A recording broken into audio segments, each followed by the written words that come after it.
আসসালামু আলাইকুম। কৃষি মন্ত্রণালয়ের আওতায় বাংলাদেশ পাট গবেষণা ইনস্টিটিউটে একটি নিয়োগ বিজ্ঞপ্তি প্রকাশিত হয়েছে, যদিও এটি পুনর্নিয়োগ বিজ্ঞপ্তি, কারণ এই নিয়োগের অলরেডি এর আগে একবার নিয়োগ বিজ্ঞপ্তি প্রকাশিত হয়েছিল 2024 সালে। সেটা ছিল যে 2024 সালের ছিল 3890 নাম্বার স্মারকের 3890 নাম্বার স্মারকের একটি নিয়োগ বিজ্ঞপ্তি ছিল, যেটা প্রকাশিত হয়েছিল জুন মাসের 2 তারিখ 24 সালে। তো এই নিয়োগ বিজ্ঞপ্তিতে যারা আবেদন করছিলেন তাদের কিন্তু এখন আর পুনরায় আবেদন করার প্রয়োজন নেই। ঠিক আছে, ওই নিয়োগ বিজ্ঞপ্তিরই আবার পুনরায় নিয়োগ বিজ্ঞপ্তি দেওয়া হয়েছে, পুনঃনিয়োগ বিজ্ঞপ্তি। দেখেন এখানে 15টি পদ ও ক্যাটাগরি দেওয়া হয়েছে, যেখানে পদ সংখ্যা বেশ কিছু আছে, আপনারা আপনাদের মতো করে দেখে নিতে পারেন। উচ্চমান সহকারী আছে, জুনিয়র মাঠ সহকারী আছে, বৈজ্ঞানিক সহকারী আছে, যার এডুকেশন কোয়ালিফিকেশন অনুযায়ী ম্যাচ করে আপনার সে আবেদনটা করতে পারবেন।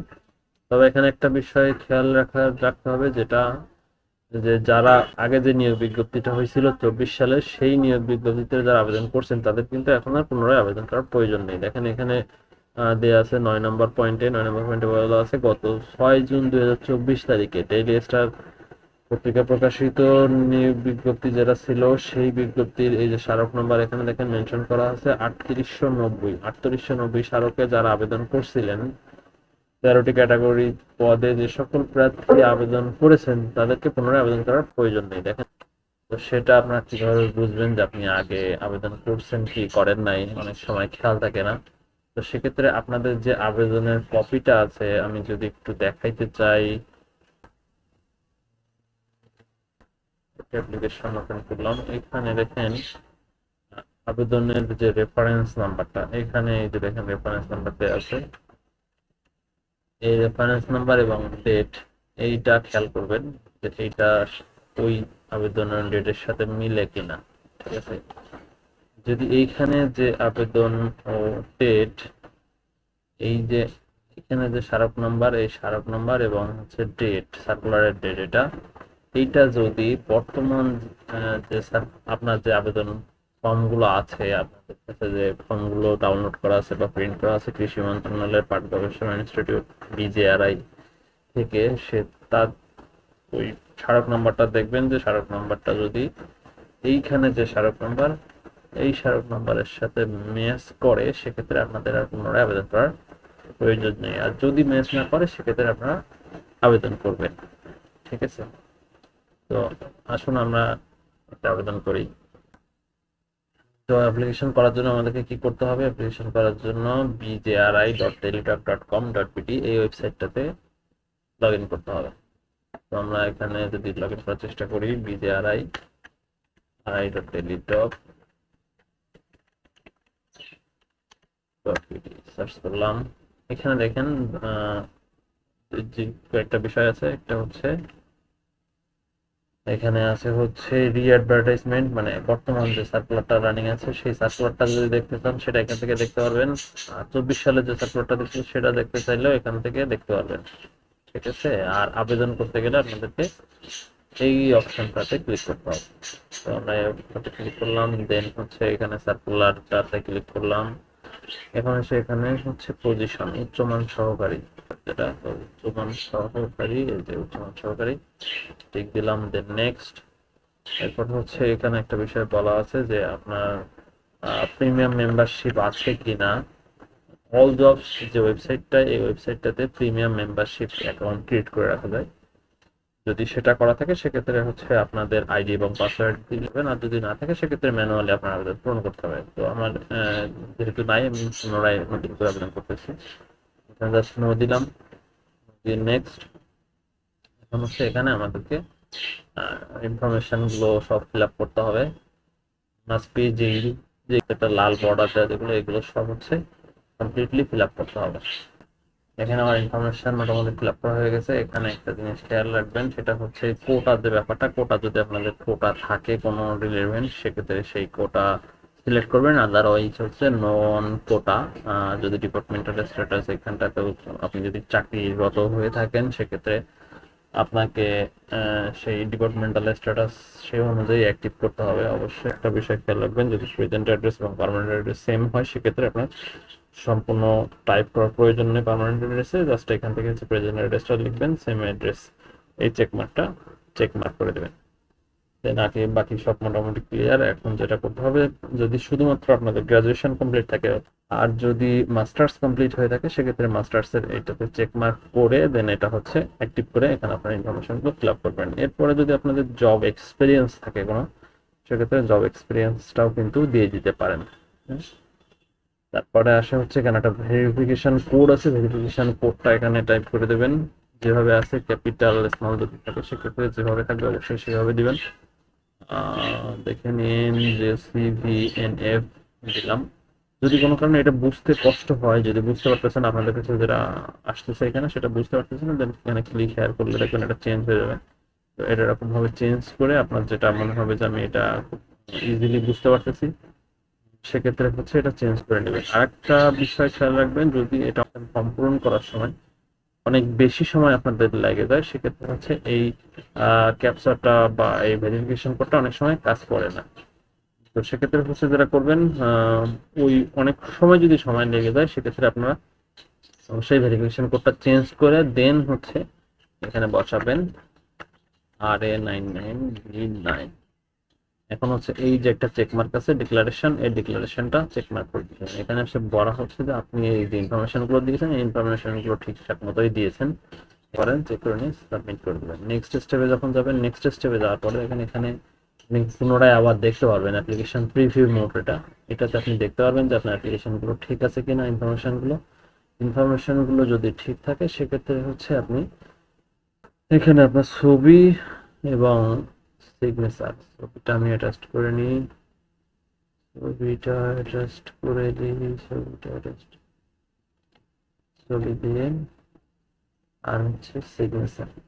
ছবি এবং সিগনেচার দেওয়ার ক্ষেত্রে দুটা জিনিস খেয়াল রাখতে হবে। আপনার ছবিটা খেয়াল রাখবেন যে মোটামুটি অবশ্যই 300x300 পিক্সেল, 300x300 পিক্সেল হইতে হবে এবং জেপিইজি ফরম্যাট হইতে হবে, ঠিক আছে। আর আপনার ছবিটা 100 কিলোবাইটের উপরে হইতে পারবে না, আবার মিনিমাম 4 কিলোবাইট, 4 কিলোবাইটের নিচে হইতে পারবে না। তো নর্মালি যদি 300x300 pixel into 300 pixel height ওয়াইডের ইমেজ ক্রিয়েট করা হয়, সেক্ষেত্রে মোটামুটি 35-40 কিলোবাইটের ভিতরে থাকে। আর সিগনেচার হবে হচ্ছে 300x80 পিক্সেল, এটা হাইট ওয়াইড, অবশ্যই জেপিজি ফরম্যাট। এই অনুযায়ী এটা কমপ্লিট ছবিটা ঠিকঠাক মতো করে নেবেন এবং খেয়াল রাখবেন হচ্ছে ছবিটা যাতে নর্মালি ফ্রন্ট ফেসিং যেটা বলে সেটা ঠিকঠাক মতো থাকে, মানে কোনোভাবে সাইড ভিউ বা যেটাকে বলে এমনি ফ্যাশন ফটো, এই টাইপের ফটো যাতে না হয় সেদিকে খেয়াল রাখবেন। এবং ফেসটা খুব সুন্দরভাবে রিকগনাইজ করা যায়, এদিকেও খেয়াল করবেন। দেখেন লিখছি কিন্তু ফেস রিকগনাইজের ব্যাপারটা আপনাকে খেয়াল করতে হবে। দেন আপনি এখানে ছবি এবং সিগনেচার আপলোড করে দিয়ে এখান থেকে হচ্ছে চেক মার্কটা ডিক্লারেশন দিয়ে দেবেন, পুনরায় আবার ডিক্লারেশন দিয়ে দেন সাবমিট। এখানে একটা বিষয় একটু আপনাদেরকে জানায় রাখা উচিত, সেটা হচ্ছে যদি আপনি কি করেন, আপনার ছবি আপনার কাছে না থাকে 300x300 অথবা 300x80 পিক্সেল এইভাবে যদি করা না থাকে, সেক্ষেত্রে আপনারা চাইলে অনলাইন থেকেও কিন্তু ইমেজটা ক্রপ করে নিতে পারেন। জাস্ট ইমেজ রিসাইজার দিয়ে সার্চ দেবেন। এখানে দেখেন ইমেজ রিসাইজার একটা টুলস পাবেন অনলাইনে। এই অনলাইনে ইমেজ রিসাইজারটা এটা এখানে আপলোড দেবেন।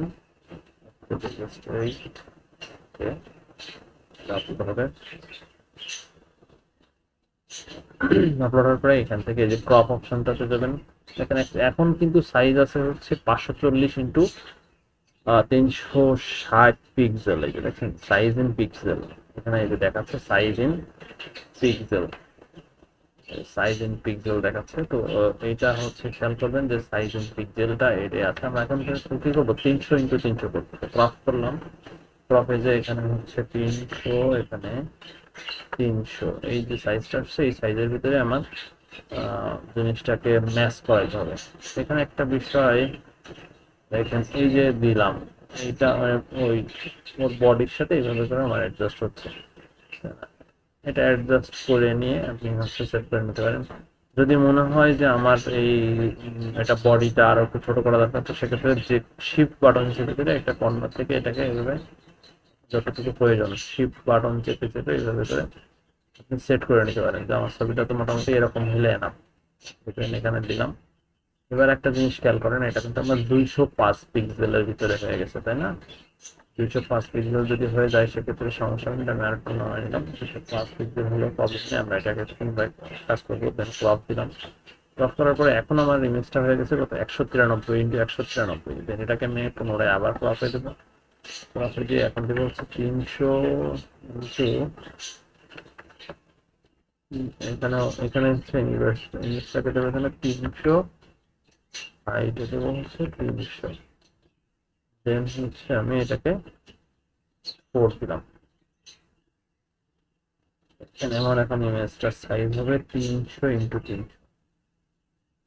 ডাউনলোড করে নিই ইমেজ। এখন এই ইমেজটা যে 300x300 হয়েছে কিনা কিভাবে বুঝবেন? জাস্ট এখানে মাউস ক্লিক করে যদি রাখেন, আমি মাউসটা ক্লিক না করে জাস্ট ওর উপরে নিয়ে হোভার করে যদি এভাবে রাখেন, দেখবেন একটা সাইজ দেখাবে এখানে। এই যে দেখেন সাইজ দেখাচ্ছে 300x300 এবং ডাইমেনশন এটা 300x300, আর সাইজ আছে কত, 17 কিলোবাইট। আমাদের সাইজ চাইছিল, এখানে বলা হয়েছে আমাদের সাইজ হচ্ছে 100 কিলোবাইটের নিচে, 4 কিলোবাইটের উপরে। তার মানে বিষয়টা কিন্তু ঠিক আছে, তাই না? আমাদের ইমেজটা যেরকম দরকার ছিল অলমোস্ট সেরকম সিমিলার আছে। এবং আমি যদি ইমেজটা ওপেন করি, ইমেজটা দেখেন যে মোটামুটি ফেসটা সুন্দরভাবে আছে। এইভাবে ইমেজ আপনারা ক্রপ করে নিতে পারেন। সেম ভাবে সিগনেচার লাগলে সিগনেচারটাকেও এখানে দিয়ে সিগনেচারের সাইজ অনুযায়ী দিতে হবে। আশা করছি বিষয়টা বুঝতে পারছি। দেন আমি এখানে হচ্ছে সাবমিট করে দিলাম, আবেদনটা কমপ্লিট হয়ে গেছে। এইবার এই আবেদন কমপ্লিট হওয়ার পরে আবেদন যে ডাউনলোড করলাম, আবেদন যে ডাউনলোড হয়ে গেছে পিডিএফটা।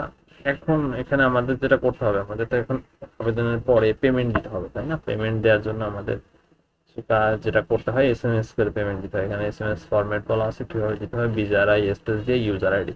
তো এখানেই একটা জিনিস আছে যে বিজেআরআই স্যাম্পল কোড যেটা দেওয়া আছে এক্সাম্পল, এটা হচ্ছে কিন্তু আপনার এই আবেদনের যে ইউজার আইডি, এই যে ইউজার আইডি দেখেন, এই ইউজার আইডি WLC, এই ইউজার আইডিটাই কিন্তু এখানে দেওয়া আছে। এই ইউজার আইডিটাই এখানে বসায় দেওয়া আছে। সুতরাং আপনি এইটাকে ফলো করলেই, আপনি জাস্ট বিজেআরআই স্পেস দিয়ে এইটাকে ফলো করলেই আপনার পেমেন্ট করতে পারবেন। এটা দিয়ে আপনি এসএমএস করলেই আপনার পেমেন্ট হয়ে যাবে। আশা করছি বুঝাইতে পারছি। তো এরপরে যদি আপনাদের কোনো প্রশ্ন থাকে, তার সাথে সাথে আপনারা এই ধরনের জব সার্কুলারগুলো যদি সহজে পেতে চান, সেক্ষেত্রে আপনি আমার একটা গ্রুপ আছে জব সার্কুলার এমএন হাসান, এইটাতে জয়েন করতে পারেন। এটাতে জয়েন করে আপনাদের প্রশ্নগুলো আপনারা জানাইতে পারেন। আপনাদের কোনো সমস্যা থাকলে সাথে সাথে আপনারা এখান থেকে কিছু পোস্টগুলো, যেসব ধরনের পোস্ট, যে পোস্টগুলো মোটামুটি একটু জেনারেলি সবাই পড়তে পারে, এই ধরনের পোস্টগুলো আমি এখানে দিয়ে থাকি। এখান থেকে আপনারা পোস্টের ইনফরমেশনগুলো, জব সার্কুলারগুলোও দেখতে পারবেন।